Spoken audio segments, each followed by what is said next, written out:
de wa máa lọ shop woman every evening gba lọ máa gbé oko sí gẹ̀yìn lọ́wọ́ pé ìyàwó òun jẹ́ kóun bá òun sùn kóun di oko òun kóun wá di useless person lójú ọ̀rẹ́ òun yẹn pé ṣé bẹ́ẹ̀ ṣe ń ṣe ń chọ́ọ̀ṣì.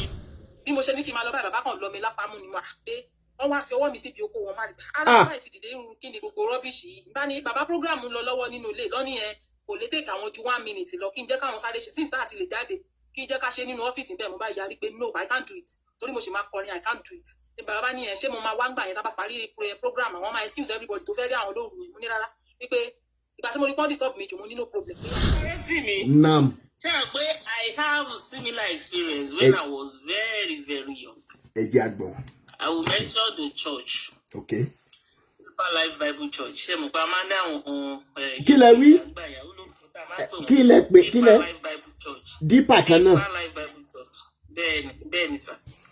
Ní Abíọ́lá, ní Kétu, ní Abíọ́lá Lálápẹ̀rẹ̀.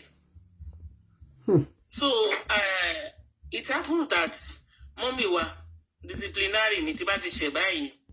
Ó lè ní mi ní jẹun lé. A bá lọ fellowship join. So mo ṣe kúrò fellowship ni leader mi yìí ló bá ní mommy fẹ́ jọ́sùn òun pé mo ṣẹ̀ ń lé o. Pé bọ̀ kí n tẹ̀lé òun lọlé kó òun fún mi ní nǹkan. N bá tẹ̀lé brother lọlé. Nǹkan rodorodo. Nígbà tá a délé èrò òun náà ń lò. Wọ́n ti wá mú náà lọ ti lọ bí 7. Ilẹ̀ ti fẹ́ máa ṣú. So wọ́n ti wọnú ilé. Ṣé o pé tí wọ́n bá wọnú ilé tí wọ́n bá ń jáde yẹn curtain á wà nílẹ̀ everywhere á dark. Tí wọ́n bá wọlé. So èmi wá ra dúró sẹ́nu ọ̀nà pé kán tiẹ̀ fi mú ìṣáná kán tan iná o. Ni mo kọ̀ rí pé ẹnìyẹn ń súnmọ́ mi ló ń họ́ọ̀gì mi. Ní bára tí wọ́n sẹ́yìn I was 18 teenager then. Bára tí wọ́n sẹ́yìn bára sábọ́ta lẹ́nu ilẹ̀kùn. Nígbà tí bọ̀dá wa tan ọ̀nà sínú ilé tán wọ́n bá ní kí wọlé ìbára dúró sẹ́nu ọ̀nà. Náà ní nǹkan tó ṣẹlẹ̀ ni pé àwọn fẹ́ test mi ni pé bóyá torí mọ́mì wa ò fún mi lóúnjẹ bóyá mo lè máa ṣe ìranù torí ẹ̀ lọ́wọ́ ṣe fẹ́ test mi pé bọ̀tán wọ́n rí pé ọmọ dáadáa ni mí. Ṣé kíní pọ́rọ̀ di wọn wá ní stethoscope láti ṣerú test ni? Òye ni most people ṣe rí àtìgbà yẹn mo ṣe já kúrò ní Deeper Life ní ọ tí wọ́n bá ti lọ Deeper Life Yorùbá báyìí èmi á gba church ní ìlọ ibi tó ti bẹ̀rẹ̀ nìyẹn. I am talking about 1996-97. Try. As far back as then. So nǹkan tí wọ́n yìí sọ kò ń ṣe àròsọ. Ṣé ẹ̀dẹ̀ mọ̀ pé gbogbo ìgbà yẹn náà ní ìjọba ọ̀run bọ̀ ìjọba ọ̀run kù sí dẹ̀dẹ̀. Bàbá ẹlẹ́pọ̀ gbàǹbà wọ́n fẹ́ lọ sísà mi. Wọ́n fẹ́ na pápá sísà wa bora. Ọkàn tó ń nà òun náà fi ń jáde tó ń wọlé bóyá ẹlòmíì ń bọ̀ ẹ mọ̀ bóyá appointment ẹlòmíì náà àwọn appointee wọ́n lè mọ̀mọ́ nọ́ọ̀kì ó lè mọ̀mọ́ kọ́ọ̀lù kó tó wá náà fi ń jáde náà ń wọlé wọ́n lọ ń chẹ́ẹ̀kì wo ni. Wọ́n ní nǹkan táwọn èèyàn ọkùnrin máa ń sọ ẹni ẹ lọ ó ní ọ̀rọ̀ tó ní wọ́n ti máa ń sọ nígbà tẹ ẹ lọ yọjú wò bóyá ẹlòmíì ò wá o. And that is how it is across the globe except we are deceiving ourselves. I want to appreciate that sister for standing our ground. Yeah. Because most people tó bá rí àwọn tí ọkọ wọn kú they see them as vulnerable people who need sex, who need companion. So nǹkan ọ̀rẹ́ wọn dẹ̀ ti expose wọn sí pastor pé ọ̀rẹ́ mi yọkọ ẹ ti kú kíni kan. So they will see her as a vulnerable person táwọn lè kàn mọ́ àlòsẹ́jẹ̀ ní anytime táwọn bá fẹ́ kò kúkú lọ́kọ ńlé kò ní kankan lé. So those things ó máa ń common láàrin àwọn single àwọn divorcee àti àwọn tí ọkọ wọn ti kú. So pé ń rọ́kọ ọ̀run wọ́n ṣe kíní kan ṣe gba irọ́ gbogbo yẹn scam ní láti wọlé sí sister yẹn lára. So irú àwọn kan báyìí dẹ̀ ni ó máa ń discourage àwọn yẹn. In fact recently ọ̀rẹ́ mi kan àjọ ń lọ church tẹ́lẹ̀ ń gbà yẹn ọ̀rẹ́ mi yẹn wá sọ fún mi ìjọ kan tá a fẹ́ lọ jẹ communion ọjọ́ Wednesday Winners Chapel ló wá ní stamesi mo ní ẹ̀ ó ní òun ò lè lọ gba communion lọ́wọ́ pastor yìí mo ní àkílódé ó ní nǹkan tó ṣẹlẹ̀ pé òun introduce the pastor yìí sí ọ̀rẹ́ òun kan, ọ̀rẹ́ òun yẹn ní problem, ọkọ ẹ̀ ti fílẹ̀ nǹkan kan pé àdẹ̀wà máa lọ ṣọ́ọ̀bù woman yẹn every evening, gbá lọ máa gbé okó sí gẹ̀yìn lọ́wọ́ pé ìyàwó òun jẹ́ kóun bá òun sùn, kóun di okó òun, kóun wá di useless person lójú ọ̀rẹ́ òun yẹn pé ṣé bẹ́ẹ̀ ṣe ń ṣe ń church yín ni. So after ìgbà yẹn tó bá ti lọ́gbọ́n lọ jẹ́ communion ọgbà yẹn, bá ti ra pé pásítọ̀ yẹn ló dúró báyìí wá ra lọ́gbọ̀n mi. Ọlọ́run ó lóun useless níwájú lady ọ̀rẹ́ òun yẹn pé ṣé bẹ́ẹ̀ ṣe ń ṣe ń church yín ni. Òun ní problem pé nǹkan tí ìyàwó òun ò jẹ́ kóun bá òun ṣe ń nulẹ̀, kóun jọ kóun ṣe. ìyàwó wọn yìí náà ló dáràn náà máa ń parọ́ mọ́ láwọn olórí burúkú yìí. Àwọn tẹ́ bá dẹ̀ bí àwọn ìyàwó wọn sá, àwọn ìyàwó wọn máa sọ fún yín pé wọn ò fáwọn látẹ̀ńṣọ̀n, àwọn ìyàwó wọn gan sọ́fà nulẹ̀. ṣé kí n má parọ́ tán yín ìyá mi, ṣé kí n sọ tọrọ kan fún yín lẹ́nu. Ẹ jẹ́ kí right platform dé tí àwọn ìyàwó pásítọ̀ lè wá sọ̀rọ̀ in anonymous, kẹ́rí bí gbòòrò ṣe máa túká. Ìgboro máa dàrú, wọ́n máa sọ̀rọ̀ tó yẹ pé yóò máa lanu ni. Most of them wọn ò ní fọwọ́kọ̀ ìyàwó wọn nulẹ̀ o, wọ́n máa lọ́wọ́ fast that wọ́n pray, ṣùgbọ́n wọ́n lọ máa yìnbọn ń ta. Ọlọ́run aṣàánú wa. Ẹ ṣé ìyá mi, thank you so much. Ẹ ṣé, God bless you, sir. Bonage, Bonage, are you there? No. Willow Heart, let me quickly. Willow Heart ti lọ. Network ní ìmá wà lágbára o. Sister Ṣadé Abíọ́dún ṣe wà ńbẹ̀. Hello, uncle. Ẹ mà kúrọ̀lẹ́ sá. Ọmọlára mi send request again. Ṣóbìnrin ló ń sọ̀rọ̀ àbọ̀kùnrin? Obìnrin ló ń sọ̀rọ̀. Oh, okay.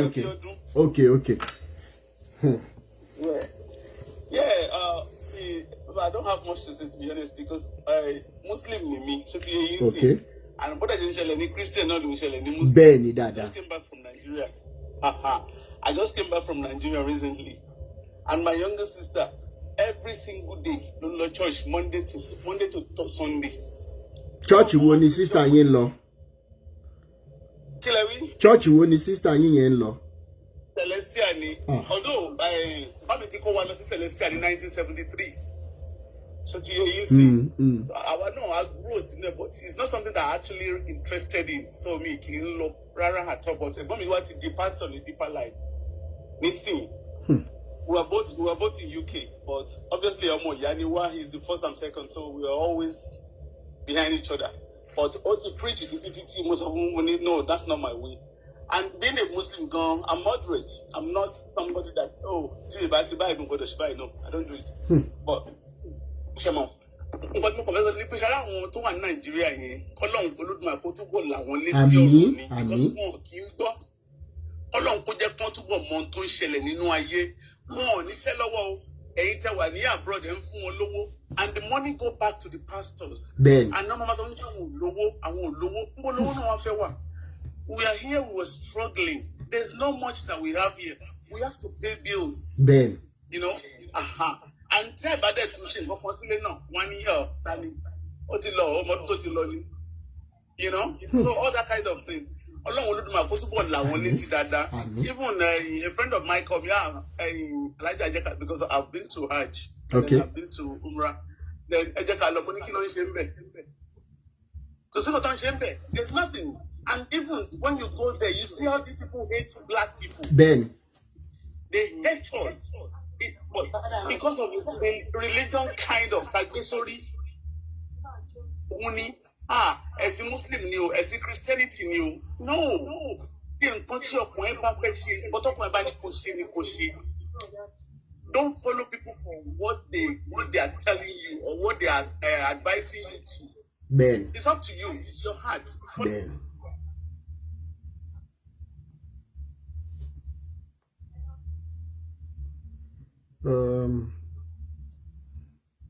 Ẹjọ ó láwọn ọ̀rọ̀ kọ̀ọ̀kan tí a máa sọ ní English. Ọmọlára Elizabeth ó yá ẹ bá gbóhùn sókè. Ẹ kúrọ̀lẹ́ gbogbo lé o. Ẹ kúrọ̀lẹ́. Ẹ kú iṣẹ́ takuntakun. Ọmọ inú Jésù mò ń ṣe ní kọ̀ọ̀kan ní ẹjọ́ tí mi bá ti pè yẹn má open mic ẹjọ́. Ẹ kú kúṣẹ́ takuntakun Mr. Rotimi o. ẹ ṣé ìyá mi. Ṣe rí ẹ má bínú ọ̀rọ̀ tó fẹ́ sọ yìí. Though ẹ má wọ ọ̀rọ̀ ikú àdàbẹ́ ni pé your effort must be in vain no. But ṣorí kẹ́rí gbogbo nǹkan ló máa liberated. Àwọn kan wà ọpọlọ wọn ti kú. Áyán àti ẹ̀fọn lọ́pọlọ jù wọ́n lọ.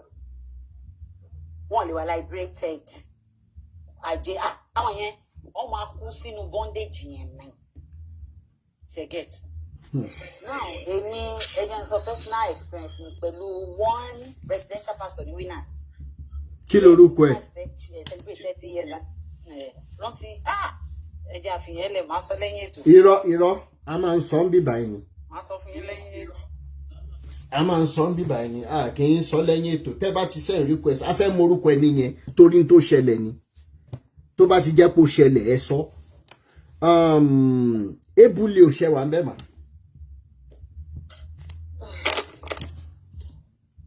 Bẹ́ẹ̀ ni mo wà ń bẹ̀ o ẹ kú iṣẹ́ o. Yes sir.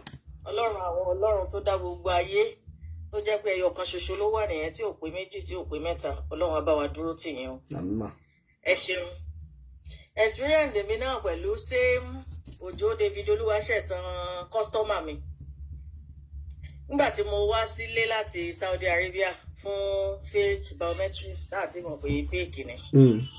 Ó kù a week to that May 18, 2023 ni biometrics ló fi biometrics yẹn sí. So bóyá around May 12 àbí 11 ṣá ó bá pè mí ó ní òun fẹ́ gbé laptop wá o òun fẹ́ wá fi ibi tí iṣẹ́ applications yẹn tó dé hàn mí pé ṣé mo wà nílé torí inú Ọ̀yọ́ tàn lájọ ń gbé ńgbà yẹn nígbà tó ń pastor ní RCCG. Mo bá ní mo wà nílé ló bá dé bó ṣe dé ó bá kànlẹ̀kùn ọkọ mi ti jáde àwọn ọmọ ti lọ school ó bá kànlẹ̀kùn ló bá wọlé bó ṣe bà mí lọ́wọ́ báyìí mo ní sensation kan through me tí mi lè explain mo kàn sọ fún mo ní pastor ẹja máa lọ sí under garage níta ó ní wáyé ó ní bí náà ti wà ókè mo ní mùsùlùmí lèmi mi lè bá ọkùnrin àjòjì jókòó sínú ilé tí ò sọkọ mi tí ò sọmọ ń bẹ it is not allowed bá a ṣe wà níbí èṣù ló máa ṣe kẹta wa ẹja máa lọ under garage làbá lọ in fact mo ṣíwájú ẹ̀dọ̀ under garage níta mo bá lọ jókòó sí under garage ó wá bá mi ń bẹ mo bá ní láptọ̀pù wa dá ṣé àwọn olórí kóòsà yìí kò ẹ́ bà gbé láptọ̀pù kankan dání kò gbé nǹkan kan wá so tí woman yìí ń sọ lẹ́nìí ló ń jẹ́ kó wá sórí mi wípé lọ́jọ́ yẹn he came with an evil intention. Bẹ́ẹ̀ni. He came with an evil intention tọ́lọ́run ò fún ṣe so by this time nísìn bóyá pictures mi of amorious affairs with him ló máa ti lítà íńtánẹ́ẹ̀tì ni o bóyá ìyẹn nìbá ti fi silence mi ni o bí kan ni o ikán ìbá ti ṣẹlẹ̀ nígbà tí n bá ti jẹ ṣan oògùn lásán ló fi ń bá mi sọ̀rọ̀ tẹ́lẹ̀ tí n bá ti fi ṣan oògùn jíjẹ mọ́ ìyẹn John Thomas ìbá wá mẹ́sì jù báyìí lọ so it is only God ló lè gbà wá lọ́wọ́ àwọn pastors òde òní gbogbo in fact okó òdi wọn yẹn pẹ̀lú ẹ̀rẹ̀ oògùn ni anybody tí kinní yẹn tí John Thomas yẹn bá ti wọnú ayé ẹ̀ kò ní jẹ́ bákan náà mọ́ that is the reason tí sísà tẹ jábọ̀ yẹn tó ní ẹlòmí ò lè bọ́ nínú dè wàláì kò lè àwọn èèyàn ò lè bọ́ tó bá ṣì continue láti jẹ oúnjẹ alẹ́ olúwa tí wọ́n sì ní sexual affairs pẹ̀lú pastors ibẹ̀ náà máa kú sí ọlọ́run aláàánú wa ẹ ṣé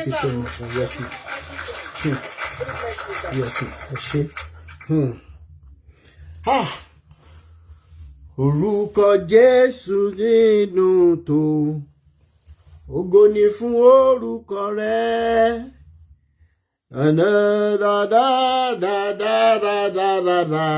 ògo ni fún orúkọ rẹ̀ ògo fòkọ rẹ̀ ògo fòkọ rẹ̀ ògo forúkọ Olúwa àbíbá iṣẹ́ kọ́kọ́ nìyẹn tán pátítọ̀ great tàbí kí ni ó yẹ bá wa on mute kẹ́ sáré sọ̀rọ̀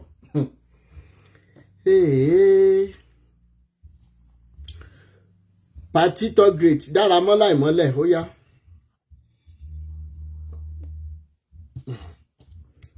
dára mọ́lá ìmọ́lẹ̀ ṣé nẹ́tíwọ̀kì ni ok àmọ́ ẹ mọ̀ kúrọ̀lẹ́ ẹjọ́ mẹ́ta ẹ tó ọ̀lẹ́ gbogbo lé o. À ń gbọ́ yín o. Ṣé mi ní much láti sọ? Ṣé rí sọ tí madam yẹn sọ? Wọn ò parọ́ because ẹni ẹ̀ mo mọ̀ dáadáa, mo pásọ̀ yìí mo mọ̀ dáadáa. Tọ́ ìyẹn Solomon Ọládàpọ̀ yìí. Máa yìí ẹ̀ ṣọ́ọ́dọ̀ tí mò ń bọ̀ láti gbòòrò, èmi ń lọlé. Ẹ̀gbẹ́lé máyẹ̀ ni mo máa gbà kọjá. Mo máa fi ń lọlé. Mo ṣàrí pé èrò pọ̀ gan-an lọ́jọ́ yẹn níwájú ìdáwọn. Mo ní láti park. Tó gbé park. Ó ní omi ní bọ́ọ̀ kan tí àwọn tó máa ń sọ̀rọ̀ láti gbogbo àgbà. Ọ̀rọ̀ pé ìjà rẹ̀ tí ó ń ṣẹlẹ̀ nípa yìí. So máyì tó bá ti dalẹ̀. Tó bá dalẹ̀ ó máa ń drug ìyàwó ẹ̀ ó máa ń fún lóògùn àwọn agbóbìnrin wọlé.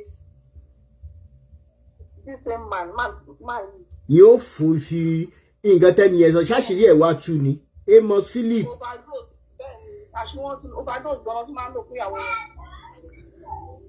So woman yẹn òun náà ti ń notice pé orí ẹ̀ tí ó máa ń ṣàn ní alẹ́ mọ́ òru kan tó máa ń wí. So wọ́n ní lọ́kọ̀ ṣe fún ní break lọ́jọ́ yẹn ni so kò ó wá ra zipẹ̀ kò mú púpọ̀. Woman yẹn ṣe gbé tíláwú wọlé ní as in girlfriend tẹ́ woman friend ẹ̀ ní bọ́ ṣe gbóbìnrin wọlé ní kàṣàmà bá bọ́ọ̀lù ládùúgbò. So ẹ̀rí ẹ̀ tẹ́mi ní ìṣẹ̀lẹ̀ lè Solomon Ọládàpọ̀ ẹjọ́ ṣé ẹ mọ̀ ìyàwó ẹ̀? Bẹ́ẹ̀ni dáadáa. Ṣẹ́ni téèyàn lè bá sọ̀rọ̀ ni?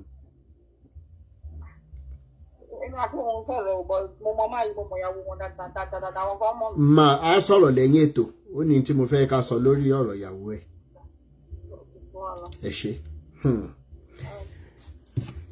Wọlé nísinsìnyí ẹ ṣáà ń wọlé ẹ̀ ń jáde ọmọ inú Jésù ó yá on mute. Ẹ kúrò lè sá. Ẹ máa kúrò lẹ́ bàbá mi. Ẹ sá. Mi wá láti sọ̀rọ̀ gbé ẹnìkan.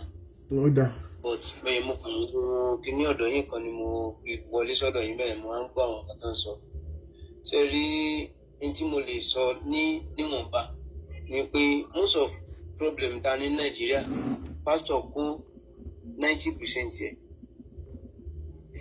Then kò lè má rí bẹ́ẹ̀ torí ó ti wà nínú Bible tẹ́lẹ̀ pé níkẹyìn ọjọ́ oríṣiríṣi wòlíì èké ni yóò dìde. Ó ní tí àyànfẹ́ gan bá kíyèsára. Ẹ dúró ná ìgbà wo ni ìkẹyìn ọjọ́ yẹn? Níkẹyìn ọjọ́. Àsìkò tá a wà yìí náà ni kó súnmọ́. Ok, ṣé torí àwọn nǹkan tó ń ṣẹlẹ̀? Nǹkan máa parẹ́. Ẹ dúró ẹ ní sùúrù. Ṣé torí àwọn nǹkan tí ó ń ṣẹlẹ̀ ẹ lè ṣe confirm pé Bible sọ pé òpin ayé ni?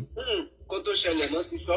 Kó tó ṣẹlẹ̀ náà. Òun náà mò ń sọ wípé Bible sọ wípé ẹ ní sùúrù bàbá mi àwa tẹ́ wá bá lórí bíbá intellectual people ni wá ṣóyè yín. Bible sọ fún yín wípé tí òpin ayé bá ń dé ni àwọn nǹkan tó ń ṣẹlẹ̀ máa ṣẹlẹ̀ àbí? Ǹjẹ́ gbọ́ ìyá wa kan tán sọ̀rọ̀ nsìn tí wọ́n sọ wípé 1996 ni Deeper Life pastor try láti bá wọn sùn àsọmọ èkéré. Ṣé mọ reason tí a ṣe máa gbọ́ ń gbà yẹn? Torí wípé kò sí social media. So kí ni reason tó yẹ pé ńgbà tí íńtánẹ́ẹ̀tì wà ní gbogbo ẹ̀wọ̀n jáde ń sìn tẹ́ ń sọ wípé òpin ayé ni? Ẹ ti gẹ̀ẹ́tì mi mo sọ wípé àwọn nǹkan báyìí á máa ṣẹlẹ̀ wọ́n dẹ̀ kọ oríṣiríṣi irú àwọn ogun orílẹ̀-èdè sí orílẹ̀-èdè wọ̀nyẹn. Brother mi ogun orílẹ̀-èdè sí tí understand the question mi kàn tí ìfẹ́ fọpọlọ gbé kalẹ̀ ni. The fact that pé Bible yín sọ wípé nǹkan báyìí yóò mọ̀ ṣẹlẹ̀ lásìkò báyìí irọ́ tó láyé yóò ṣe ó ti ń ṣẹlẹ̀ tipẹ́. But torí pé kò sí íńtánẹ́ẹ̀tì ni ò jẹ́ ká mọ̀ ṣé mọ̀ nǹkan tó ń pè ní Hiroshima ṣé ẹ ti gbọ́ rí? Ó ti ń wà tipẹ́ àló ti ń wà tipẹ́ sẹ́. Bí àwọn masa Ebola. Bẹ́ẹ̀ ni àwọn eléyìí tó ti ń wà tipẹ́ ńkọ́ ṣé ẹ ṣe history rí ni ẹ kì í ka news ni? Mi ìfẹ́ wà agitated lẹ́ni ẹjọ́ nítorí Ọlọ́run ẹjọ́ mi ìfẹ́ wà agitated lẹ́ni ẹjọ́ peculiar medical ẹ bá solution yẹ bá mi gbóhùn sókè.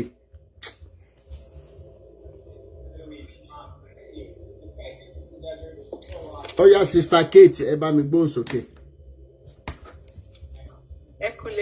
Yes, ma. Mo ti máa ń gbọ́ mi tẹ̀lé ṣe kí n má gbọ́ program yẹn. But nǹkan tí mo kàn fẹ́ sọ ni pé tá bá bá ẹran wí. Ká bẹ́ràn wí. Yes, ṣẹlẹ̀ àwọn obìnrin were so gullible. Pẹ̀lú àwọn pastors. Respect tí wọ́n lè fọ́kọ́ wọn wọn lé. Amos Philip Adura Lere, send request. You didn't send request. You said I should pick you up. Pick you up from where? You need to send request. My dear brother, nǹkan kan ṣẹlẹ̀ sí mi, woman kan sọ̀rọ̀ láìpẹ́ ìpè yọ̀kan ṣèkò òun dẹ̀ fi sensation yẹn. Ben. Ó ti ṣẹlẹ̀ sí mi rí with a pastor but immediately ni mo rebuke ẹ̀. Tábà ní okay orí ń fọ́ yín wọ́n ní kẹ́ lo paracetamol tẹ́ ẹ̀ bá ní faith nínú paracetamol yẹn kò lè ṣiṣẹ́ fún yín. Ṣé ń gbọ́ mi bẹ́ẹ̀? Èmi mọ̀ wípé gbogbo anything kí pastor yẹn má ṣàìṣe kò lè ní impact kankan lára mi.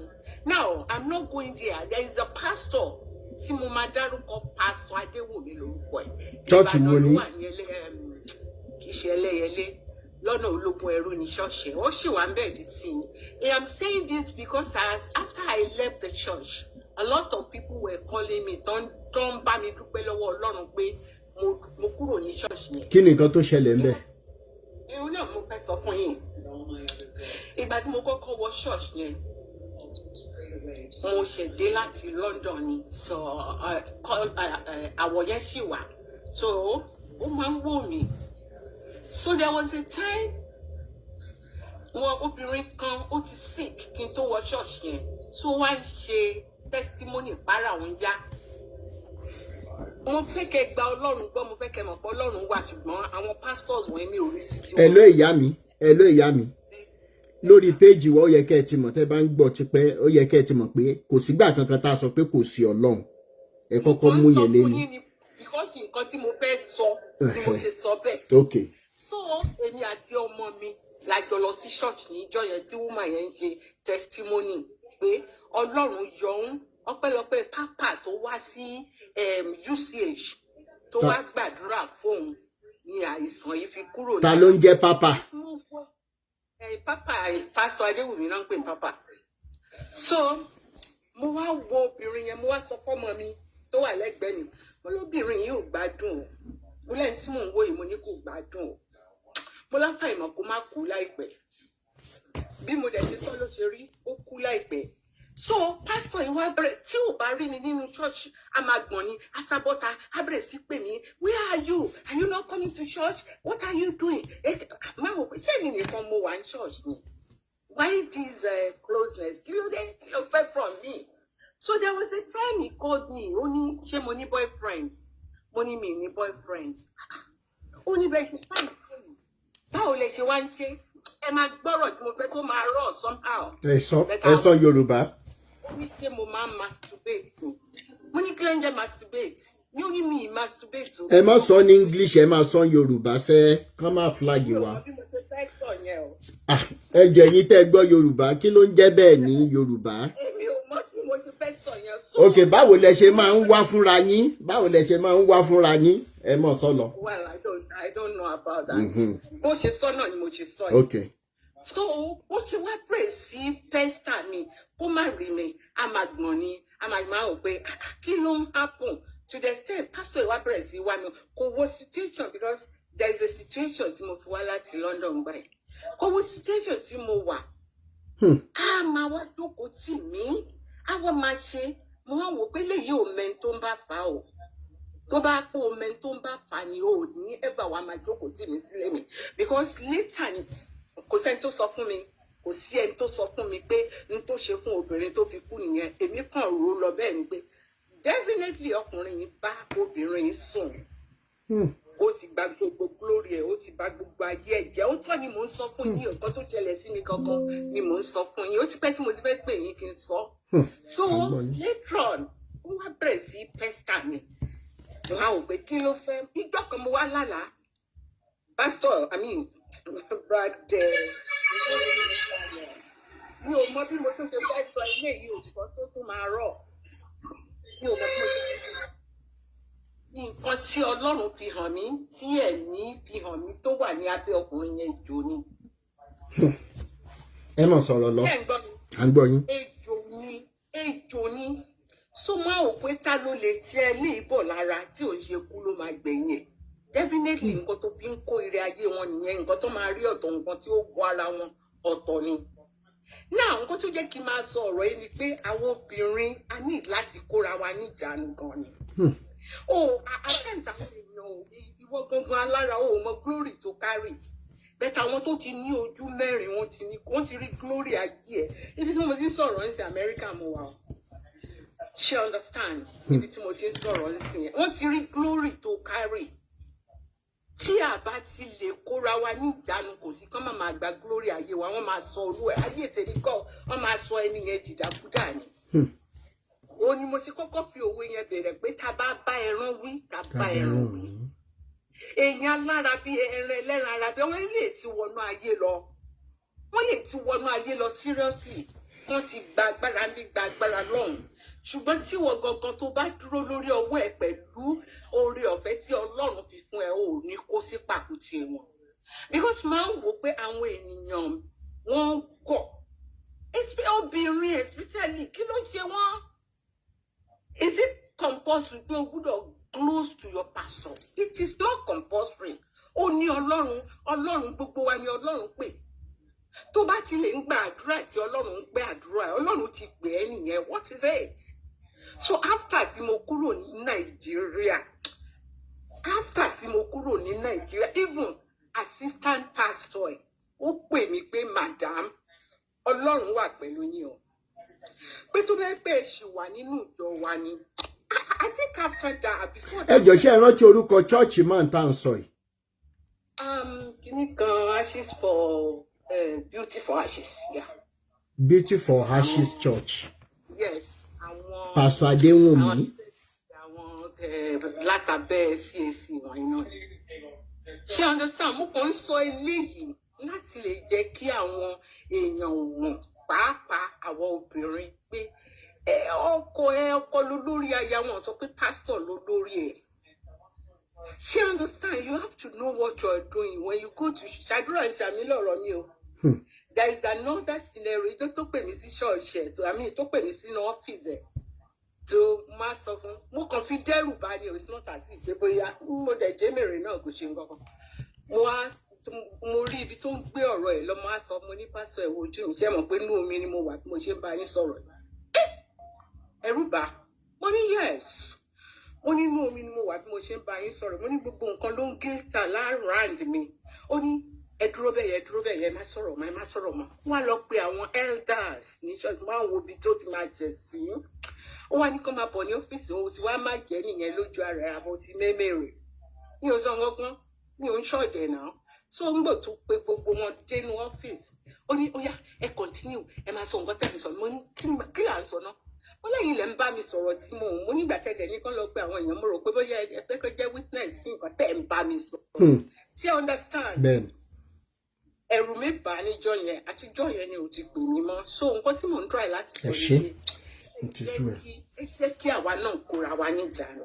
Ẹ jẹ́ ká mọ Ọlọ́run tá a gbà. Ẹ jẹ́ ká mọ ìhà tí Ọlọ́run kọ sí wa àti ìhà táwa náà kọ sí Ọlọ́run. Ẹ má jẹ́ ká máa gbogbo ẹ̀ náà pásọ̀ máa forí dólẹ̀ fún pásọ̀ máa lọ gbá ọkọ̀ ẹ létí. It's not good. It's not good. Ẹ ṣé yam. Thank you so much. Pastor Adéwùnmí Beauty for Ashes. Ráyè ẹ lóde báyìí. Ráyè ẹ lóde. Fitted ti lọ network. Owóyẹmí Ọdúns. Network yẹn ò dá lẹ́yìn. Ẹ jọ̀ọ́ ẹ máa bá wa power tap. Owóyẹmí. Hello, ẹ káàsán. Ẹ mọ̀ káàsán máa. Yes ma. Mo ti máa ń rí program yín ti pẹ́, mo ti máa ń follow ẹ̀ ti pẹ́. Ẹ wo it is well. Amen. Ṣé ẹ mọ̀ pé irun tá ẹ̀ ń ṣe yìí? Ní tèmi, mo rí pé èèyàn ń sọ òótọ́ ọ̀rọ̀ jáde. But ṣé wá rí àwọn tí wọ́n wà nínú iṣẹ́ burúkú yìí? Tó bá máa sọ wá níṣẹ̀lẹ̀ rebellion ló máa. Antichrist. Rebellion, Antichrist. Tí ẹ bá wà ní church tẹ́ bá rí nǹkan tí ò tó ṣẹlẹ̀ tí ò dá. That is one thing that is always paining me nínú ọ̀rọ̀ Christianity wa yìí. When you see wrong thing that a pastor is doing, ẹ wá pè wọ́n sí àkíyèsí. Tábà máa sọ wọ́n lè ní ìṣe ló yẹ kẹ́ máa pray fún wọn. Yẹ́ tí ẹ máa ó máa fún mi ní ẹ̀díkì. Èèyàn ń ṣe nǹkan tí ò dáa. At least tí ọmọ kékeré bá ṣe nǹkan tí ò dé kọ́kọ́ pé ọmọ ẹ̀ ṣàkíyèsí pé ohun tó ń ṣe ni tí ò dáa kẹ́ tó guide ẹ̀ kẹ́ tó correct ẹ̀. Ṣùgbọ́n tẹ́ bá rí àwọn míì tẹ́ bá sọ̀rọ̀ nírú ọ̀rọ̀ yẹn pé bóyá ẹ rí pásítọ̀ kan tó ń ṣe nǹkan tí ò dáa tẹ́ bá sọ̀rọ̀ ọmọlẹ́yìn èṣù lọ́dọ̀ wọn ni. Bẹ́ẹ̀ni. Rebellion ló máa pè. Wọ́n lè sọ pé ẹ ń ṣe ló yẹ kẹ́ máa pray. Ẹni tẹ́ ń pray fún ṣóun gan pray fara ẹ̀. Ṣóun gan ríra ẹ̀. Gbogbo àwọn mental problem tó ti fún wa látọ̀dún nìyẹn and is enough is enough. Bẹ́ẹ̀ni. Ṣé òun gan rí ara ẹ̀ bí ọ̀rọ̀ tí Adítọ́ṣẹ̀ sọ̀rọ̀ tán sọ yìí? Me, I don't blame any pastor. I will never put blame on any pastor. Ẹni tó bá wà wàkúwà náà bí ẹ kójú ẹ̀ náà kò rí ìkórè. I always say there is power in our tongue. The Lord has given us that power. The ask and it shall be given. Seek and you will find. Lóòótọ́ the Bible náà ló sọ pé ká seek àwọn elders. But nowadays if you are not careful. Ẹ dúró náà mo fẹ́ béèrè nǹkan kan ìyá mi mo fẹ́ béèrè nǹkan kan. Mo fẹ́ béèrè nǹkan kan lọ́wọ́ yín àti gbogbo àwa tá à ń gbọ́ra wa. Most time tá bá sọ wípé Bible says. I want to ask a simple question. Kí làwọn baba ńlá wa fúnra wọn kí làwọn sọ sílẹ̀ kan tó gbé Bible wá? Does it mean pé wọn ò wáyé rárá wọn ò wáyé kankan tó wúlò kó tó di pa wá débi tá a dé? Well, me I can't really explain much. Ẹ máa ní láti lọ ṣe. I just want to say. It is a very big problem in Africa. Bible says. What did my father say when he was alive? What were the things he told me as a man? What are the things that my mother is always saying? Lower by. Am I documenting them? Are they worthy to be listened to? What did my grandfather say when he was alive, when I was growing up under him? What were the things he taught me physically, even in actions, when it comes to this truth, love, and humanity? I will tell you, I don't know as many people that may be offended. Mi mọ Jésù rí, ìgbésí ayé tí grandpa mi dẹ̀ gbé fún gbogbo àwọn tó mọ grandpa mi, ìgbésí ayé mi ó wúlò ju ìgbésí ayé Jésù lọ.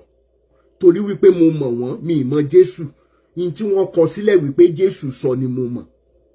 Ṣùgbọ́n grandpa mi tó live nǹkan tó sọ tí mo rí sójú, I would rather hold his words so dear to my heart. I will always remember in tí grandpa mi ṣe, Bàbá Ògúndélé, Pa Emmanuel Ẹ̀bùnolúwa Ògúndélé di tán ṣe nígbà tán wà láyé. I will hold those things in high esteem than the word of Jesus tí mi mọ̀ rí. If you are offended by this my standing as my follower or as my friend, please, you can F off. You can unfollow. Mi ṣe nítorí follower, mi ṣe nítorí pé kéèyàn lè like mi. Àwọn tó ṣe lánàá dàkẹ́ lè like wọn ebo náà wà lẹ́ni. This is my stand and I get irritated when somebody comes and say, Bible says, what did our parents say? For crying out loud. Quran says, what did your father say? What are your parents saying?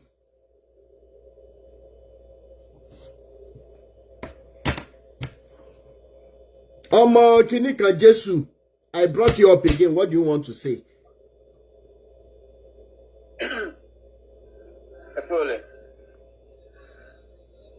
So, in tí mo sọ lọ lẹ́ẹ̀kan, mo fẹ́ sọ débì kan but ìtẹ́ tún sọ ní ìsìn but mi ò kàn tiẹ̀ ní láti. Tẹ́ bá ní page titi yín, you can go and be preaching Bible on your pages. Kò sẹ́ni tó máa wá bá yín, but on our page we stand for truth, love and humanity. We don't start by lies. Daddy yẹn máa sọ̀rọ̀ ní pé kẹ́ ẹ ṣe dáadáa náà ni. Daddy mi á máa sọ pé kẹ́ ẹ ṣe dáadáa. Kí wá ní, why should I now put the Bible of Israel on top of what my daddy is saying? Òpin ayé kankan ò dé bàbá mi. Ẹ jẹ́ ká lọ kàwé, ẹ jẹ́ ká develop ara wa. That is what we are saying. Ibo lẹ ti rópin ayé. Ta ló lọ tó dé rí bàbá mi? Ẹ fún wa lẹ́yọ kan now. Just one person. Jésù ló sọ bẹ́ẹ̀ tó lọ tó dé ló sọ. Ọlọ́run ló ti ọ̀run wá. Ó ló sọ ni. Ṣé yín confirm ẹ̀? Ibo lẹ ti confirm ẹ̀? Nǹkan tí a lè confirm náà ni Gbénga Adébóyè. Okay, kí ni Gbénga Adébóyè sọ? Ọlọ́run lọ bóun dé. Ó lọ òun dé. What was life? Kí ni life Gbénga Adébóyè? Life Gbénga Adébóyè gan what ju ti Jésù lọ. Torí bí màá yẹn ṣe ní opportunity àti kọ́lé kókó gbogbo ẹ̀ tó. Ṣé ẹ gbọ́ àwọn àwo ẹ̀ dáadáa tó dẹ́ fẹ́ dárúkọ Gbénga Adébóyè? Ẹ mọ̀ Gbénga Adébóyè tó mi náà. Mẹ́ni tá à ń sọ ètò mi Gbénga Adébóyè wúlò ju Jésù yín lọ náà. When it comes to humanity.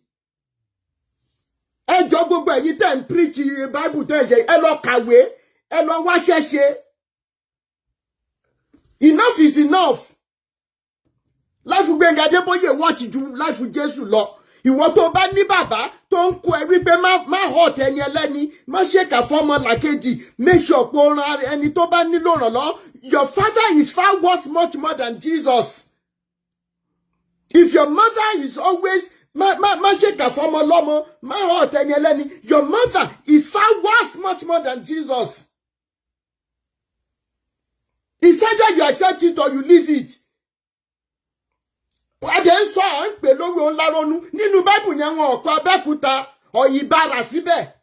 Wọn ò kọ Ògbómọ̀ṣọ́ síbẹ̀. Wọn ò kọ Anambra síbẹ̀. Wọn ò kọ ìlú wa kankan síbẹ̀.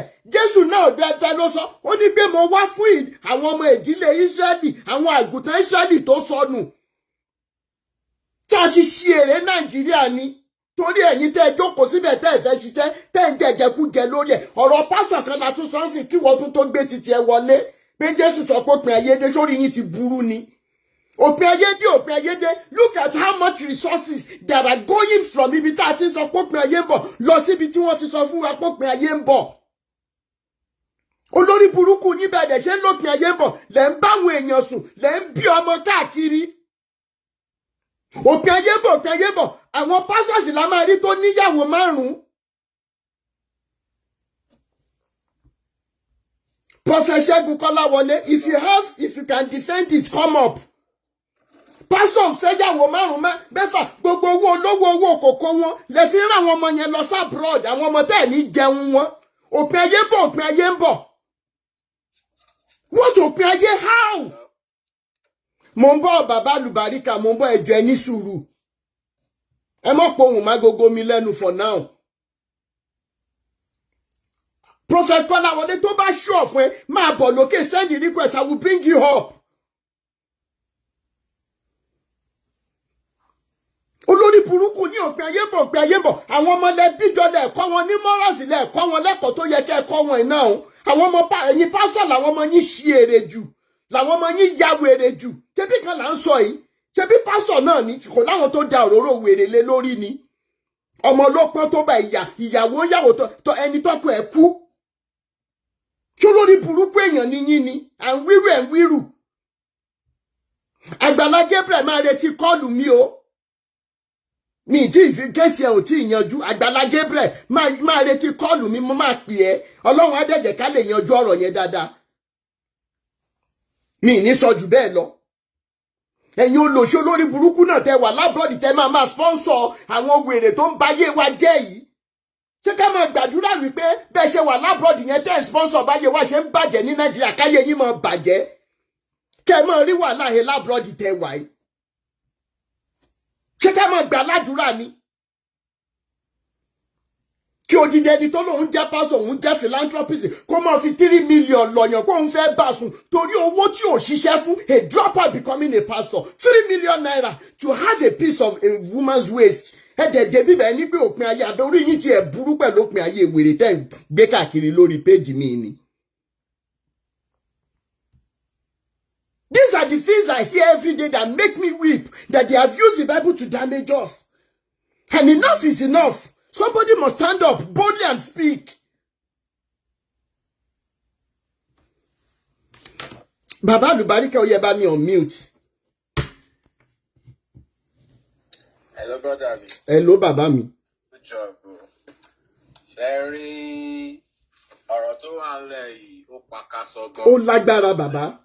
Ó lágbára gan sa. Kí Ọlọ́run Elédùmarè kó ràn wá lọ́wọ́. Àmín. Torí bá a ṣe ń pa ní gbogbo ẹrú.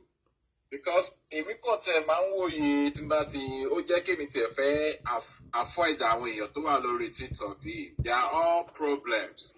Because the more bẹ́ẹ̀ ṣe ń rí wọn, the more bẹ́ẹ̀ náà ni wọ́n ṣe ń ṣe wìrì. Because ẹ wo àwọn pastors kéékèèké àtàwọn àgbàlagbà àti kọ̀ọ̀kan tó wà ń tà sí náà. Àwọn òkò tẹ̀ wá gbénú ìjọ Ọlọ́run mọ́. Orí afẹ́fẹ́ ló wá fi ṣe ìjọ Ọlọ́run. Bẹ́ẹ̀ ni, orí afẹ́fẹ́ ni. Báwo la ṣe fẹ́ wá mọ̀ pé Ọlọ́run yẹn gan rí? Because Ọlọ́run sì bá ẹ ti jẹ́ kó yé wa pé Ọlọ́run ò rí. Wọ́n ti sọ fún wa pé òun ṣe Ọlọ́run tòótọ́ làwọn ní. Bẹ́ẹ̀ ni. Because ìwọ tó ń gbé Ọlọ́run kiri orí social media tó dẹ̀ ń tan àwọn èèyàn. Wàá ní pé ẹni tí Ọlọ́run bá bùkún kó ṣe sàárà fẹ́yàn méje pé Ọlọ́run fẹ́ dùnnú fẹ́nìkan kẹ́nìkan dùn Ọlọ́run nínú. Ẹjọ́ níbo ni gbogbo nǹkan bẹ́ẹ̀ yẹn ti bẹ̀rẹ̀ nínú ìwé Ọlọ́run. And moreover, òpin ayé tá à ń sọ̀rọ̀ pa ẹ̀ yìí kò sẹ́ni tó mọ ìgbà tó pa ayé fẹ́ parí. Because ayé ti wà tipẹ́ for long time ago. Ìkọ̀ọ̀kan ládẹ máa lọ. Bàbá mi ó tiẹ̀ wà nínú ìwé Ecclesiastes chapter 4 now. Ó ní wípé ìran kan lọ, ìran kan ń bọ̀ ní ayé ò lọ bì kankan. Ó wà ń bẹ̀ nínú Ecclesiastes. Ẹgbọ́n nǹkan tí arákùnrin yẹn mention lórúkọ Gbénga Adébóyè. Ǹjẹ́ òun lè ṣe ìdajì nǹkan tí Gbénga Adébóyè ṣe ní ayé? Mi ní wá yín tì. Pásítọ̀ Adébóyè gan ṣó lè ṣèdá kan nínú nǹkan tí Adébóyè ṣe nínú ayé. Tó bá fẹ́ kí ìlú yìí orílẹ̀-èdè wa kó ní ìtumọ̀. Káwọn pastors wọ̀nyí kí wọ́n surrender ìwọ̀n kan tún Jésù gbàgbọ́. Tó bá ṣẹ̀ṣẹ̀ mọ Ọlọ́run ní Ọlọ́run ayé padà.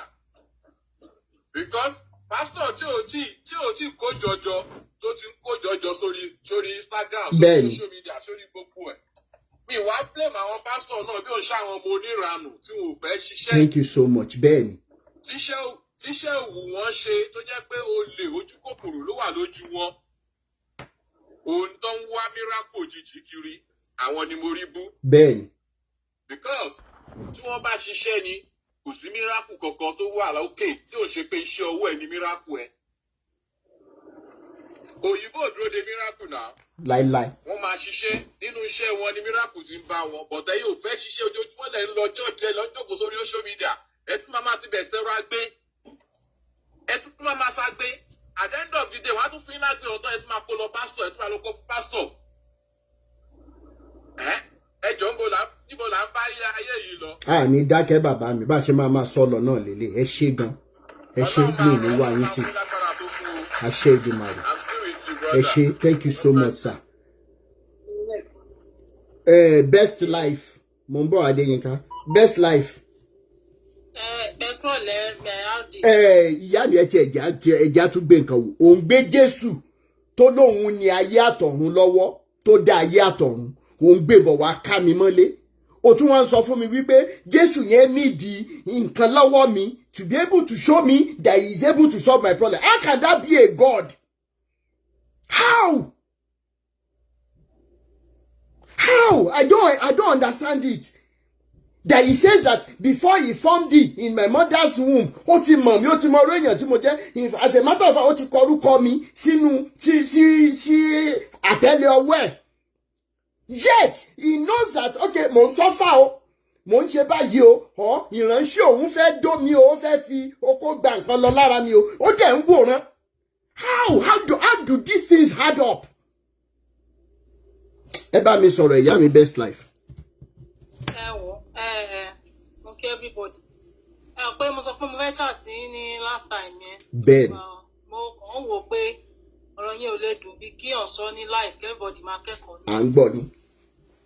So there was a pastor mo ti lọ wórúkọ ẹ̀ lórí Facebook gan mo ń try láti get orúkọ ẹ̀ but mo mọ ibi tí church ẹ̀ wà because mo gbé ní environment yẹn lákùrẹ́ ń gbà ẹ̀ Missionary Baptist Church ni. Missionary Baptist Church lákùrẹ́. Missionary Baptist Church. Ó wà ní Ayétòrò agboolé bí báyọ̀ sọ náà street Ayétòrò ló wà ní Àkúrẹ́. Àwọn tó bá máa Àkúrẹ́ dáadáa á mọ Ayétòrò tí mò ń sọ yìí. Ẹni yẹn church wọn ni mò ń lọ gbà just because ó súnmọ́ tòsí so wọ́n lè ṣe wàásù fún mi mo kàn wò pé well since tó bọ́ sí etí ilé kí n máa lọ síbẹ̀. Bẹ́ẹ̀ni. But I discover one thing àtìgbà tí bàbá yẹn ti rí mi báyìí ààrẹ òkàn ní lélẹ̀ á kàn máa ṣe jú látòrí ibi tó jókòó sí yẹn inú àṣà máa dá dùn. Tẹ́lẹ̀ pé tí ò bá rí mi ìgbà tó yọ bèrè pé ṣé kí ni mò ń ṣe ìgbà yẹn mo yìí ń ṣe kí ni catering stuff ńgbà yẹn. Àwa ni òun ló lè lóun nídìí chinchin kí bá ṣe chinchin kí ọ̀dà méjì kí ọ̀dà kan kó ń gbé sílé. Tí máa ti fẹ́ gbé ọjà yẹn fún wa insist pé èmi ni kí n gbé wálé òun kò ní ìgbà ní church á ní ilé ni kí n gbé wá. Ìyàwó ẹ̀ dẹ̀ ti máa wà school torí school wà lẹ́gbẹ̀ẹ́ church bẹ́ẹ̀ tí ìyàwó ti ń teach. Àṣé gbogbo nǹkan báyẹn gan ti ń ṣẹlẹ̀ ń bẹ̀ gan kó tó di pé mi ti ẹ̀dẹ̀ rárá tíyàwó gan mọ̀ pé kò sẹ́ni tí ò tí fẹ́ bá sùn tán nínú church ifá àtọwọ́n mi tó gbé sí tó fi ṣe kinní ní church gan tó fẹ́ ṣe dickiness àwọn dickiness ní church òbò lọ́n fi ń tò kì í ṣe level òbò ni tó bá ti lè jẹ́ kó dó dáadáa ó máa gbé sí level dickiness. So mo wá gbé chinchin yẹn lọlé lọ́jọ́ kan mo wá rí i pé ààrẹ ṣáà ń gbọ̀n mo rí pópó ẹ̀ ti lé nínú ṣòkòtò. Mo wá sọ fún wọn pé mo dá ọlọ́kadà dúró pé kán fún mi ní balance owó chinchin yẹn ṣàláwọn á fún mi ní eléyìí tó kù ní church. Mo délé mo sọ fún boyfriend mi gbà ẹ̀ torí eré àkànlọ́ lèmi àtìyẹn jọ ń gbé tó bá ti wá sọ́dọ̀ mi wà náà pásítọ̀ tí mo lọ sí church wọn báyìí ni nǹkan tó máa ṣe lónìí ìyẹn ní kí ṣáà máa wò pé torí ẹ̀ lòun ṣe sọ fún mi pé kí n rọra lọ sí church pé torí òun bóun ṣe wà ẹ́ òun wọ̀nù mi o torí tẹ́ni tí bá ṣẹlẹ̀ bí òun ò ní dá sí mo dẹ̀ ní no problem. So láfter gbà yẹn again ó tún ní òun fẹ́ ṣe donut kí n gé donut yẹn kóun lè rí nǹkan jẹ òun ṣe fast òun ṣe gbá kan òun ṣàwò kan mo ṣáà tún gbé donut yẹn lọ bá ń lé gbá tíjọ́ tí mo wá gbé lọ bá ń lé yẹn mo ṣáà rí tó tilẹ̀kùn lẹ́yìn màdàmú ti wà ní school wọ́n ní kí ló dé tó jẹ́ pé every time tí ìyàwó yín bá ti wá sí school lẹ máa ní kí n gbé ọjà wá sílé ló bá ní òun ti ń wò mí tójọ́ mẹ́ta kíní kan ṣológbò lọ́nà fún mo ṣáà rí pé okó ẹ̀ ti léjò ó ṣáà bọ́ ṣòkòtò bọ́ksà nídìí ẹ̀ ló ṣáà di pé a ṣáà bẹ̀rẹ̀ sí ní drag ẹ̀ ẹ̀ súnmọ́ mi báyẹn ò mo ní boyfriend ló ní kì í ṣe pé òun náà òun kàn wò pé mo lọ́kọ ọ̀run kíní kan òun dẹ̀ fẹ́ try láti fi agbára ara òun kó òun bá mi fi yọ́ dànù bá ṣáà ṣe drag ẹ̀jọ́ tí mo sọ yìí nìyẹn nígbà tó yá ó kàn ṣe bí ẹni tó ń ké ó wá ń ké gidi ó ń ké gan tó yẹ pé ó wá ń sọ fún mi pé tóun bá gbọ́ ọ̀rọ̀ yẹn lẹ́nu anybody tóun bá gbọ́ tèmi bá lọ sọ fún anybody nǹkan tóun á ṣe fún mi pé mi ò ní láìkí ẹ̀ wípé kí n wà tẹ́wọ̀n pé ṣé mo rí pé kò sí là kankan nínú méjèèjì kí n lè mọ̀ pé àkàndá lòun. wèrè tó ní bet deformity ó lákàndá lòun a máa gẹ̀ẹ́tì ẹ̀ a máa wà lórí Facebook. àrà tóun bá dá kò sẹ́nìkan tá mi òun lọ́wọ́ wò torí bóun ṣe jẹ́ wípé sómi ìmọ̀ bóun ṣe jẹ́ jọ́yà àyà mi wá ń ṣe kí kó má lọ hàn mí. So I never knew pé èèyàn kan ti sọ fún ìyàwó gan already pé obìnrin máa ń wá sílé ó wá bọ́ sí time tí mo wà bẹ́ẹ̀ ìyàwó wá wá sílé bí ìyàwó ẹ̀ ṣe wá sílé báyìí bó ṣe kanlẹ̀ kókókókó ló wá bèèrè pé ta ló wà ń bẹ̀ ẹ mọ̀ pé òun dẹ̀ ti tilẹ̀kùn ó ti fi kọ́kọ́rọ́ sápò lọ́sí ta ló wà ń bẹ̀ ta ló wà ń bẹ̀ bí ìyàwó ṣe ní òun gbàgbé nǹkan òun fẹ́ ṣí dádì ẹ̀ sílẹ̀kùn yẹn báyìí tó ṣe máa ṣí ilẹ̀kùn yẹn Ọlọ́run ló ní kó sì bá mi lórí ìjókòó mi ìbọ́ṣọ mi ṣe anything mi àti òjò ní àtijọ́ drag ẹ̀ ó ti ń sunkún ó wá sáré nu ojú ẹ̀ nù bí pé nǹkan kò ṣẹlẹ̀ so bí ìyàwó ẹ̀ ṣe wọlé ìyàwó ẹ̀ wá surprise lórí mi lórí ìjókòó ẹ mọ̀ pé ẹni tó jẹ́ pé church la ti ń ríra tó kàn wá wò pé kí ló ṣẹlẹ̀ ó bá donut yẹn lórí tébù ló wá ní dádì ó kàn wọlé ni bínú ló fi wọlé mo ṣáà rí pé wọ́n jọ ń drag ọ̀rọ̀ nínú ilé tí woman yẹn tún bínú jáde padà máa ní àmọ́ mi ó dààbò èmi náà máa bá yín nísìn bí mo sọ fún ọ nìyẹn pé ṣe rí sí tó bẹ́ẹ̀ pé nǹkan míì náà lè ṣe bí ìyàwó yín ṣe máa bá yín lẹ́nu ẹ̀yẹn ló ṣàbẹ̀ sí ní kémi má lọ sọ o kémi má ṣe kíní kan pé òun mọ ìyàwó òun lè wá fi style bí mi léèrè kó tẹ́tì mi kí má dáhùn o kí má sọ kankan o wọn á ní òkè mo ti gbọ́ bí mo ṣe délé tí mo sọ boyfriend yẹn ló bá ní kí n má lọ sí ṣọ́ọ̀ṣì yẹn mọ́ o òun sọ fún mi anything tó outcome bẹ̀ òun ò ní dá sí o ẹni tí mo sọ yìí nǹkan tó da relationship èmi àti ẹ̀rú mi. wọ́n tún gbéṣẹ́ kéèkì kan fún mi wọ́n ní kí n báwọn ṣe kéèkì yẹn fún wedding ẹni yẹn mo bá ṣe ẹni yẹn ṣe kéèkì lọ́yìn ọdún yẹn so wá insist pé ó ní ó yẹ kí flower kéèkì yẹn ṣẹ́kù kí n lè fi báwọn ṣe donut again ó dẹ̀ pé òun ló dá issue lẹ̀ so mo ṣàwá ní kí flower yín ò ṣẹ́kù pé but mo lè fún wọn nínú tí mo fi ń ṣe chinchin lé pé màá kàn bá wọn ṣe bẹ́ẹ̀ so ọjọ́ yẹn mo lọ bá wọn ní church mo á rí pọ́n àtẹ́lì sáwọn èèyàn kan wá sọ fẹ́ nìyẹn pé ẹran ọ̀gbẹ́ tẹ̀ ló wà wọ́n jẹ báyìí o ọ̀dà dárúkọ orú ẹran yẹn wọ́n bá ṣà ní odidi ni tẹ́ni yẹn gbé wá kádùúrà ẹ̀ lè gbà wọ́n wá sọ fẹ́ nìyẹn pé kó lọ wá lọ́dọ̀ àwọn tó máa ń pa bí ò bá lọ sóko gan kó lọ wá pé kádùúrà ẹ̀ lè gbà káwọn bá súre fún lọ́wọ́ kan ni tó bá ti gbé ẹran ọ̀gbẹ́ wá at the end of the day at the end of the day ó ṣàṣe bí ó ṣàṣe da relationship èmi àti ẹni tí mò ń fẹ́ yẹn rú nìyẹn tó di pé ọ̀rọ̀ ṣàdíran tó ìyàwó ṣàmọ àwọn tí ọkọ ẹ̀ bá sùn nínú church tó dá wàhálà lẹ̀ tí ọkọ ìyàwó bẹ̀rẹ̀ sí ní bá gbogbo wọn fà á at the end of the day mo ṣáà torí ẹ̀ sá kúrò ní church yẹn mi lọ síbẹ̀ mọ́ but if I can still point mo mọ àwọn obìnrin tó jẹ́ pé kínní tí mo kọ́kọ́ lọ síbẹ̀ ẹnu ẹ̀yìn ni mo rí tí woman yẹn gbà jáde mi ò mọ̀ pé géètì wà lọ́nà ẹ̀yìn tó jáde but I never knew gbọ́dọ̀ wọn ló ti ń bọ̀ secondly mo ti rí àwọn àtẹnìkan nínú mọ́tò lọ́nà alágbàká tó jẹ́ nínú àwọn díkínẹ́sì yẹn but I never knew bóyá kankan báyẹn ló dà wọ́n pọ̀. Missionary Baptist Church là ń sọ̀rọ̀ lọ́wọ́ àwọn Baptist Church ẹ lè imagine. Lákùrẹ́ bẹ́ẹ̀ni ní Ayétòrò street that is one. ṣe rí ẹlẹ́ẹ̀kejì ìgbà tí mo wà ní Bible College bàbá yẹn ìgbà tí mo máa mọ̀ wọ́n. Bible College èwo ń bẹ̀. ìgbà tí mo lọ sí Bible College Christ Army Bible College. Èwo tó ní Christ Army. Abẹ́òkúta nìyẹn wà. Okay.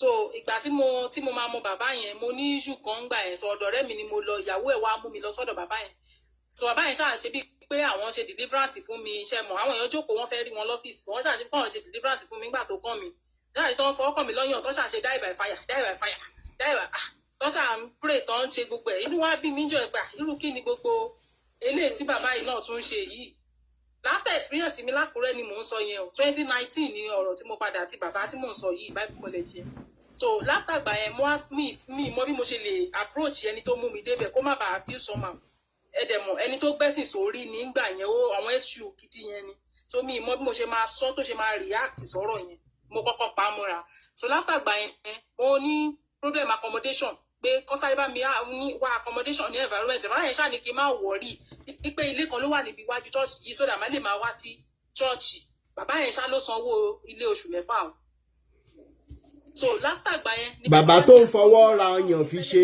deliverance. látà deliverance ẹ̀ mò ń sọ pé a sọ̀rọ̀ accommodation so wọ́n wá ní ilé wà níwájú ọ̀dọ̀ wọn pé sódà má lè máa wá sí church wọn. Mo ń bọ̀ ẹ jẹ́ ṣe data mo ń bọ̀ ẹ jẹ́ kí n ṣe data. ok ọ̀rọ̀ mi máa mí ò tí yín sìn. gbà mí gbọ́ mo ń bọ̀ mo Samuel ó yá ẹ sáré sọ̀rọ̀. Kí ló dé every time a ní kí n máa sáré sọ̀rọ̀ kí ló dé. Ẹ má bínú ẹ pé kó lè ó ti kàn yín náà ni kó tó di pé wọ́n máa ṣe data. Ẹ kálẹ́ gbogbo ilé. Ẹ kálẹ́. Ẹ jọ̀ọ́. Àwọn ọmọ lẹ́yìn Kristi Abiola for Christ àbí kí ló pe rẹ̀ tó wá comment section bẹ́ẹ̀ yẹn. Kí ló ń sọ? Orí ìwà tí Kristi ẹ̀yìn orí yìí máa jọ burú ni. Ó ti burú ọ̀rẹ́ Kí ló ń ṣe wà tí Kristi má gbé Kristi kankan wá sí bíbá yìí o. Kọ́sà wo mẹ́ni tó ń jẹ́ Kristi ń bíbá yìí o. Ṣé o ti gbọ́ truth love and humanity la máa ti pastor ṣọ́gun wèrè kan tó wà comment section. Olórí You don't have to be here sẹ́. Àtàrà ògùn greetings. Must to be here. Àjẹpẹ yín a ti sọ fún yín pé kẹ́ máa bọ̀ lókè tẹ́ bá fẹ́ authenticate Bible yín torí pé ẹ mọ̀ pé Jésù yín yẹn gan kò lè authenticate Bible yẹn. Do you think orí wa ò pé bíi ti yín ni? You go around social media ẹ máa lọ from one TikTok platform to another ẹ máa mess ara yín. Ṣé nǹkan tẹ́yìn náà ṣé máa screen records nǹkan tẹ́ máa ń sọ ṣá when they start asking you questions about this your stupid Bible? wọ́n ṣe lánàá nìyẹn tó ń disgrace yín tó ń disgrace yín bẹ̀ yẹn orí yín náà ò tí pàpà pé ẹ tún máa wá síbí báyìí. Nobody should come here to say nonsense because kò sí ètò kan wá, we are not inviting yín. If you know you don't like what we do here, I've always said it. If you don't like what we do here, please you don't have to be here. Kó máa play tantrums kọ̀ọ̀kan níbí báyìí o. Ṣé o ti gbọ́ torí ojú Jésù ẹ̀gan máa bó, ó tẹ̀ ti bó. Ó ti bó already. Àná Jésù ti ń béèrè róòsì lórí TikTok báyìí láwọn olórí burúkú yìí. Jésù ti ń tọrọ róòsì. Wọ́n ṣe kóra wọn jọ nìyẹn, ẹ là ń ṣe ẹ là ń ṣe ṣẹ̀ṣẹ̀, tá a bá ṣe ṣẹ̀ṣẹ̀ ńkọ́. Ṣé bàbá yín Jésù yẹn ṣó ló gbé ẹ̀bà tá à ń jẹ wá? Àbó ló ránṣọ sí wa lọ́rùn. Ó sú mi.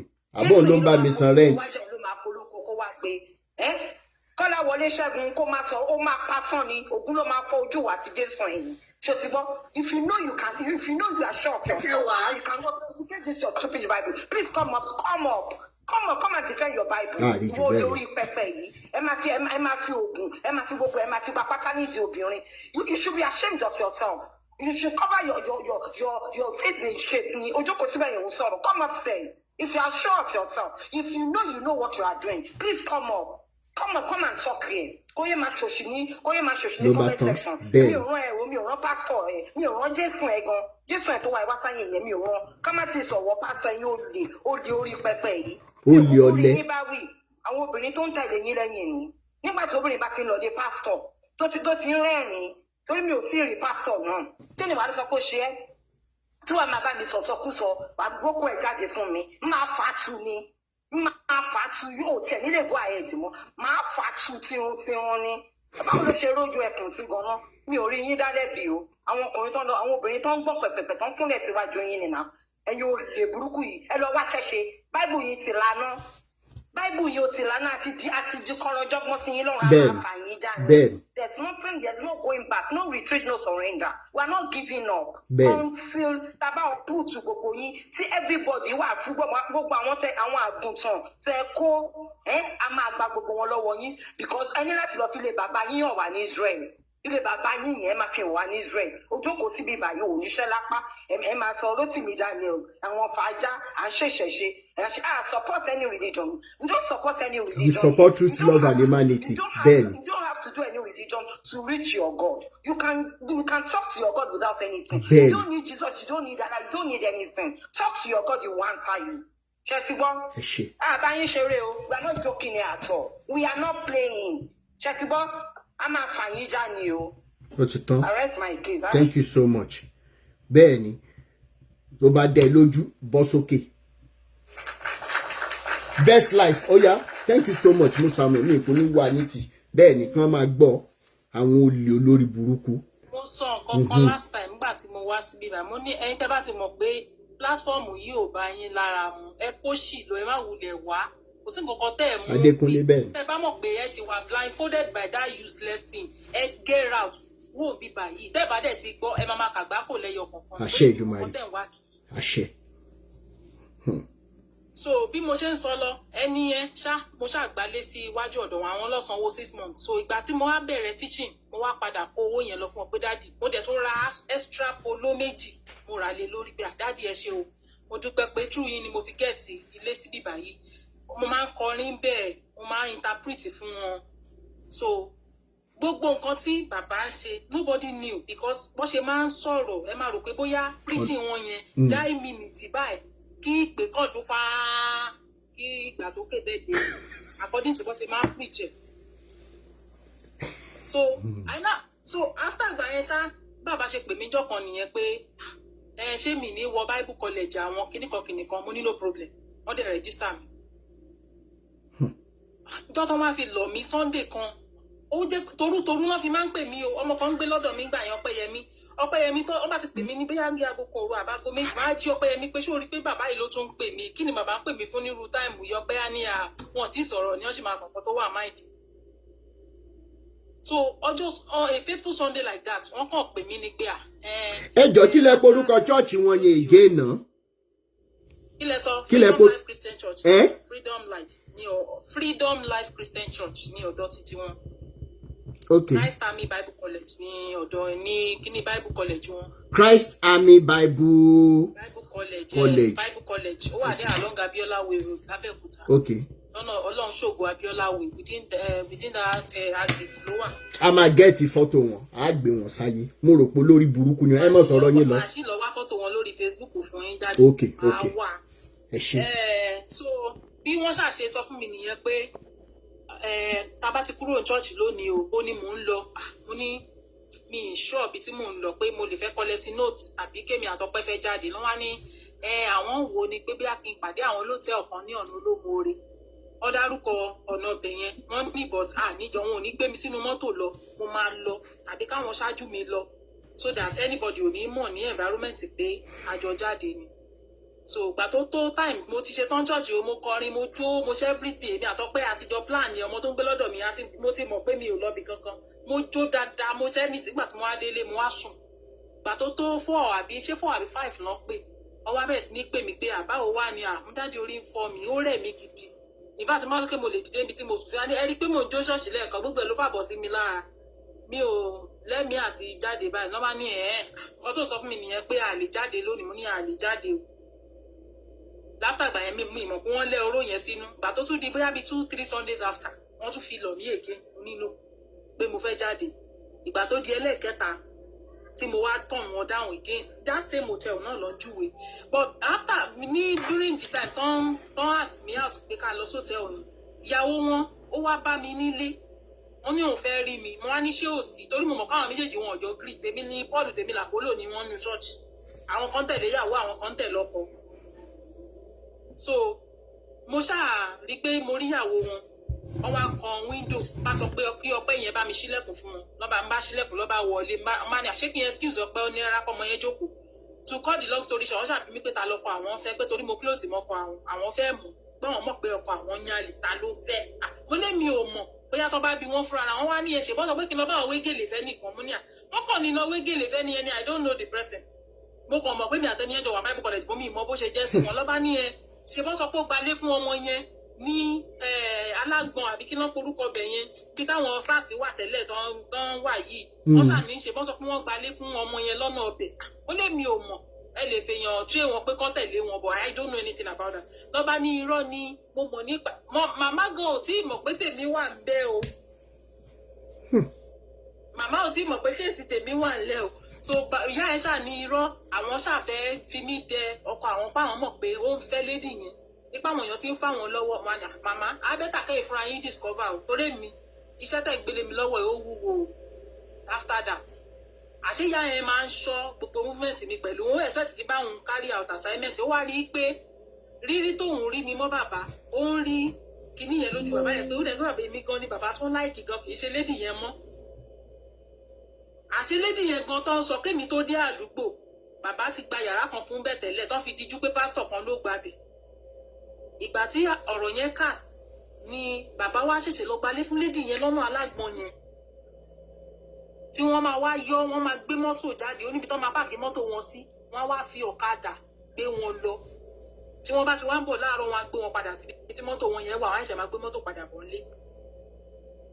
So bí wọ́n ṣàṣe ti pé wọ́n ṣàyìn insist pé tèmi ò bá ti lè fẹ́ àwọn pé torí Ọlọ́run sọ fún àwọn pé ó máa pààrọ̀ ìyàwó àwọn tọ́lọ́ bá máa pààrọ̀ ìyàwó yín ṣe bí tó wà nílé máa lọ tọ́lọ́ bá máa pààrọ̀ ìyàwó yín tó wà nílé máa lọ wáyé tẹ̀sí wáyé insist pé ṣe tó fẹ́ fèmí náà pamọ́ síbì kan àṣà drag ẹ̀ báyẹn tó dé pé ìjọ program kan tí bàbá tí mo múra tán tí mo débẹ̀ ni bàbá ní akẹ́kọ̀ọ́ wọn bẹ́ẹ̀ mi ṣe rí rúùmù pé ṣé èmi tèmi dàbí ìyàwó gọ́fúnà yìí pé ṣé rú mi báyìí ní sọkùnrin kan ṣáà láṣàfẹ́ mi èmi ṣáà insist pé mi ò fẹ́ àwọn ó bọ́ sí táìmù fíjì lálẹ́ ọjọ́ kan báyìí bí mo ṣe ní kí n máa lọ báyìí bàbá kan lọ mi lápámú ni mo àdé wọ́n wá fi ọwọ́ mi síbi oko wọn má rí ara báyìí ti dìde irun kí ni gbogbo rọ́bìṣì yìí bá ní bàbá prógráàmù ń lọ lọ́wọ́ nínú ilé lọ́ní yẹn kò lè tèkà àwọn ju 1 minute lọ kí n jẹ́ káwọn sáré ṣe since tá àti lè jáde kí n jẹ́ ká ṣe nínú ọ́fíìsì bẹ́ẹ̀ mo bá yarí pé no I can't do it torí mo sì máa kọrin I can't do it ní bàbá bá ní ṣé mo máa wá ń gbà yẹn tá bá parí program àwọn máa excuse everybody tó fẹ́ rí àwọn lóru yẹn mo ní rárá wípé ìgbà tí mo rí pọ́n disturb mi jù mo ní no problem pé a máa ríra láfta gbà yẹn ṣá ó ṣàṣedí pé mo bẹ̀rẹ̀ sí ní yẹra fún wọn díẹ̀díẹ̀ ọmọ èmi àtọpẹ́ tó bá ti wá rí Ọpẹ́ wọn á béèrè mi lọ́wọ́ Ọpẹ́ máa parọ́ fún wọn pé mi ò sí nílé ó lè ní mo ti jáde ó lè ní mo lọ́dọ̀ boyfriend mi ìyẹn ló wá bí wọ́n nú jù so ìgbà tó wá tó táyì tí mo fẹ́ ṣe practical ní Bible college yẹn bí bàbá mà ṣe yarí nìyẹn o nígbà tí wọ́n ní kí n mú fọ́ọ̀mù lọ fún church any church tó bá ti wà láti lè ṣe practical kí n mú lẹ́tà lọ fún wọn bẹ́ẹ̀ mo dẹ̀ mú lẹ́tà yẹn lọ ìgbà tí mo wá ṣe practical yẹn tó tí mo wá mú lẹ́tà padà ó ní ìdí kí bàbá sign yẹn tàbí any pastor bàbá yẹn máa yarí wọ́n mà láwọn ò sign yẹn wọ́n máa bá mi bẹ̀ wọ́n èmi fúnra mi máa bẹ̀ wọ́n. bó ṣe dídán ní Bible college àti certificate wọn nígbà tẹ́yìn tiẹ̀ ti rí rúdọ̀tì tó wà ń bẹ̀ ṣé dídán ni. ẹ mọ̀ pé Mr. Rotimi ṣe mọ̀ pé tí ojú èèyàn bá ti là. bẹ́ẹ̀ni ná bẹ́ẹ̀ni so kí wàá ló wá ṣẹlẹ̀ lẹ́yìn ìgbà yẹn. wá sọ́dọ̀ yín bíbá yìí I got to realize a lot of things. ṣe jẹ́ tì mí sí. bẹ́ẹ̀ni kó tó di pé mo wá sọ́dọ̀ yín bí 3 years ago sí mo stop láti máa lọ ṣọ́ọ̀ṣì mọ́ toró ojú mi ti rí enough látara àwọn ìránṣẹ́ Ọlọ́run yẹn. tó yẹ mo sọ fún yín jẹ́ mo ní bí mo ṣe yọ núyọ̀ dídí àlẹ́ apọn mi tà yẹn ó ń kó bá mi. ṣé wá rí paper sign ṣé wá rí certificate sign. látàgbà yẹn kí lẹ sọ. báwo lẹ ṣe sọ̀rọ̀ certificate. wọ́n ṣáà fún wa ní certificate wọ́n ṣáà insist pé àwọn máa dòróró lé mi lórí kọ́ máa dòróró lé mi lórí pé bí òróró ẹ̀pà lórí torí ẹni téèyàn ò gbà fún tí ó tún dòróró léèyàn lórí òróró ẹ̀pà lásán ló dà lé mi lórí má má dọ̀. a ṣáà ṣe àwọn èèyàn ṣáà wá bá mi sọ̀rọ̀ nígbà pé kí n àlá àwọn kan a ṣáà ṣe graduation kúrò ń bẹ̀ láti ìgbà yẹn di bí mo ṣe ń sọ̀rọ̀ yìí èmi àti bàbá yẹn àfojú ríra mi ìdè lọ sọ́dọ̀ wọn mọ́. ẹ ní nọ́mbà wọn lọ́wọ́ ẹ ní nọ́mbà wọn lọ́wọ́ mọ́. ẹ ní nọ́mbà wọn lọ́wọ́ nbì kankan tá a ti lè gẹ̀ẹ́tẹ̀. mo ní nọ́mbà wọn lọ́wọ́. ṣé nọ́mbà yẹn wà lórí WhatsApp. mo lè wá jáde lórí kinní. ṣé ó wà lórí WhatsApp. mi ní wọn lórí WhatsApp mi ní wọn lórí. no ṣé nọ́mbà yẹn gangan ṣé èèyàn lè ṣó wà lórí WhatsApp. ó wà lórí WhatsApp. ẹ sẹ́ndì ẹ̀ sí mi ẹ̀wọ̀n á gbọ́ látọ̀dọ̀ mi. wọ́n á gbọ́ látọ̀dọ̀ mi. mi wá lè sọ a lot of people tó ti go through irú nǹkan báyẹn lábẹ́ wọn tí wọn ò ní lè sọ̀rọ̀ àbí tójú tí wọn náà ò tí ì là ṣé ń gẹ́tì mí sí. bẹ́ẹ̀ni. so ṣe ráwọn people yẹn wọ́n ti balẹ̀ jẹ́ gan-an that's why I say ẹni tó bá ti mọ̀ pé ojú òun ò tí ì là àbí òun ò tí ì ready láti wà liberated kó má wulẹ̀ wá sí platform bíbá yìí. bẹ́ẹ̀ni. tó bá kó sì gbé bíbélì yẹn rù ó sì ń jọ ẹ lójú wọ́n dẹ̀ ń tàn ẹ́ wọ́n ń rún ẹ lábẹ́lẹ̀ ò lè sọ̀rọ̀ wọ́n ń dún ẹ lójú méjèèjì ò lè sọ̀rọ̀ òun pass through lọ́tún ò lè sọ̀rọ̀ nítorí pé o sì ń lọ síbẹ̀ òun náà ń forí kó jápì.